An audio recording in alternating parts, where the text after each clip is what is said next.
Good morning, Philippines. Good morning, Earth. Good morning, Universe. So, panibagong vlog na naman tayo. Oo, diba? Intro pa lang ang yabang na. So, ngayong araw ay pupunta tayo sa recording studio nila Kuya Bok doon sa Visayas Avenue. So, helmet muna tayo at let's go! Teka, may nakalimutan yata ako Anak ng yung cellphone ko pala. Dalawang beses na yan! Alam mo yung ang ganda ng gising mo biglang. Anak ng tekeng naman yan. Hindi na natapos yung problema sa traffic na yan. Dapat kasi pag walang sariling paradahan, wala na rin sasakyan eh. Pwede kaya yun? At ayun na nga, nandito na tayo sa Tumanak. Dito ko napiling dumaan kasi mas maganda dito yung daanan. Puro puno yung madadaanan dito, masariwang hangin talaga naman. Sobrang linis talaga dito sa Marikina at ang sarap din dumaan dito. Para kang nasa probinsya. Sariwa yung hangin. Diba? Parang tanga lang yung pungoy.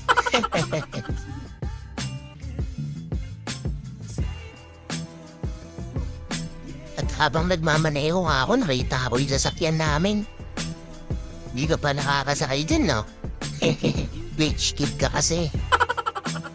So anyway, malapit na nga pala ako sa recording studio nila Kuya Bok. Kaya tingnan mo, tamang papogi muna ako dito. Kilay pa lang ulam na, di ba? Malayo magagawa kung nag-edit ang video eh. At sa wakas, nandito na nga pala tayo. At mukhang wala pa yatang tao sa taas. O kailangan natin maghintay, no? Uy, sakto si Kuya Allison. Naalala niya po ba siya?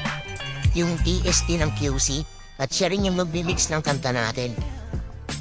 So, habang nag-set up si Kuya Allison, maghanap muna tayo ng makakainan. Di pa kasi ako makain ng umagahan. Kuminto nga pala ako dito kasi nakita kong ang ganda ng venue. Kaso nga lang, wala pa daw silang kanin. Magsara na kayo, te. Biro lang. Kung saan-saan na ako nagpunta at sa wakas, nakaharap din ako ng makakainan. Siyempre, dito lang yan. Sa tapat mismo ng recording studio. Kung saan-saan pa ako punta, buwisit, dito lang pala may kainan. At yun, isang bowl nga pala ng mami yung in-order ko. Talaga naman paghigo po ng sabaw, makakalimutan mo yung motor mo. Sarap, di ba? Oh, tapos may Mountain Dew pa. At yun, tapos na akong kumain. Salamat po, ate.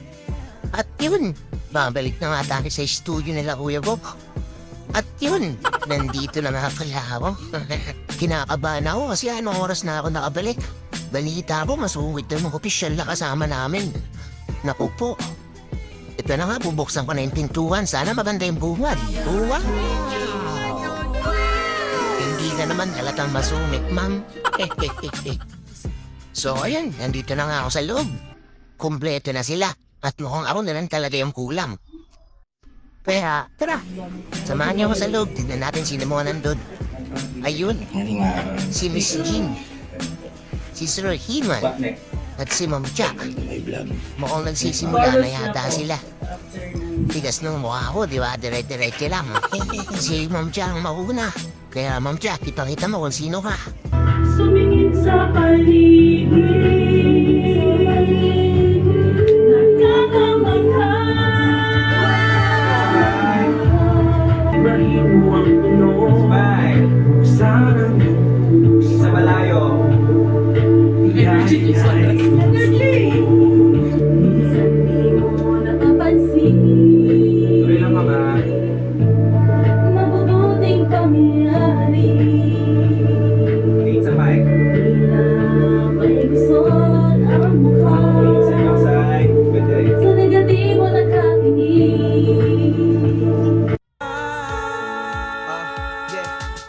Kahit maalat ang buhay, nagpasalamat. Kahit mahirap ay di ako nagpaawat. Taas loob